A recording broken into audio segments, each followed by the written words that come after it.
సౌజన్య చాలా బాగుంది సౌజన్య. అవునా? చాలా బాగుంది. అవునా? ఓకే. చాలా టేస్టీగా ఉంది. ఓకే. ఎలా చేయాలో డీటెయిల్గా చెప్పు, వాళ్ళు కూడా ఇంట్లో ట్రై.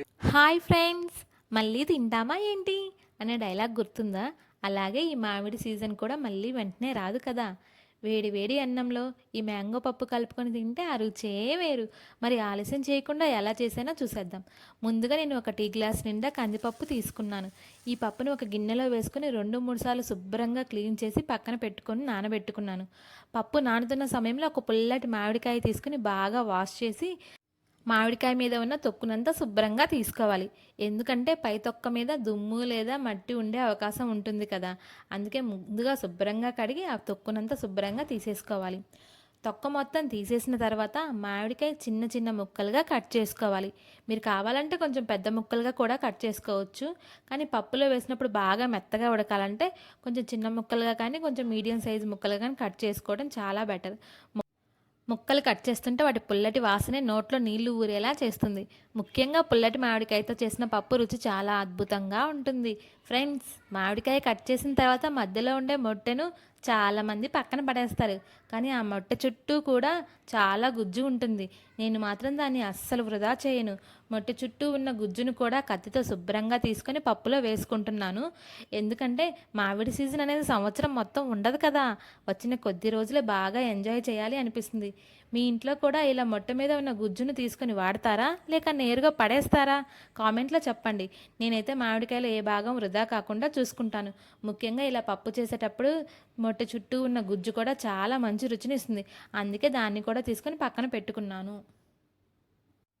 ఇప్పుడు ఒక ప్రెషర్ కుక్కర్ తీసుకొని అందులో నానబెట్టిన కందిపప్పు వేసుకోవాలి. దాని తర్వాత కట్ చేసి పెట్టుకున్న చిన్న చిన్న మామిడి ముక్కలు కూడా వేసుకోవాలి.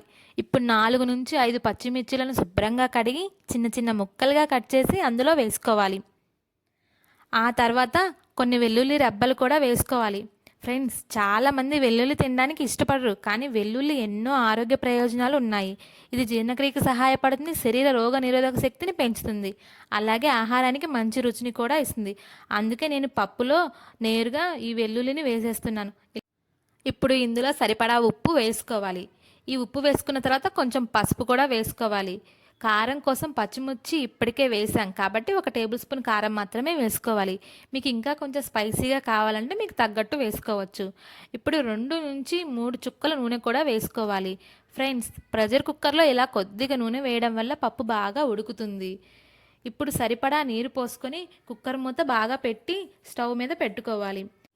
ప్రెషర్ కుక్కర్ పెట్టిన తర్వాత సుమారుగా 5-7 విజిల్స్ వచ్చే వరకు తప్పకుండా ఉంచుకోవాలి. ఎందుకంటే పప్పు కొంచెం మెత్తబడేందుకు ఎక్కువ విజిల్సే రాణించుకోవాలి. అప్పుడు మనం మంచిగా వెనుపుకోవడానికి కూడా బాగుంటుంది. లేకపోతే పప్పు కొంచెం గట్టి గట్టిగా సరిగా ఉడకకుండా ఉంటుందన్నమాట. అందుకు సుమారుగా 5-7 విజిల్స్ తప్పకుండా రానివ్వాలి. విజిల్స్ వచ్చిన తర్వాత ప్రెషర్ కుక్కర్ని తీసుకొని పక్కన పెట్టుకోవాలి. తర్వాత మనం ఒక కడాయి పెట్టుకొని తాలింపుకు సిద్ధం చేసుకోవాలి. ఈ కడాయిలో నూనె వేసి అది వేడయ్యాక జీలకర్ర, ఆవాలు, మినపప్పు, పచ్చిశనగపప్పు, ఎండుమిర్చి ముక్కలు, కరివేపాకు, వెల్లుల్లి రెబ్బలు ఇవన్నీ వేసుకోవాలి. ఇవన్నీ మంచిగా వేగిన తర్వాత సన్నగా తగిన ఉల్లిపాయలు కూడా వేసుకొని బాగా కలర్ వచ్చేంత వరకు వేయించుకోవాలి.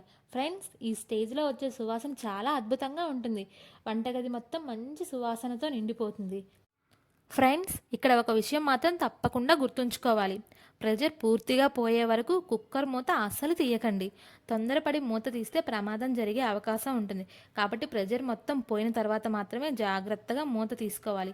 మూత తీసి చూసిన తర్వాత ఆ పప్పు ఇవన్నీ బాగా ఉడికి ఉంటాయి కదా, వాటిని మంచిగా వెనుపుకోవాలి అన్నమాట. మెత్తగా అయ్యేంత వరకు ఒక గరిటెతో కానీ పప్పు గుత్తితో కానీ శుభ్రంగా కలుపుకుంటూ మంచిగా పప్పుని మెత్తగా అయ్యేంత వరకు వెనుపుకోవాలి. తర్వాత సిద్ధం చేసుకున్న తాలింపు మొత్తం ఈ పప్పులో వేసుకోవాలి.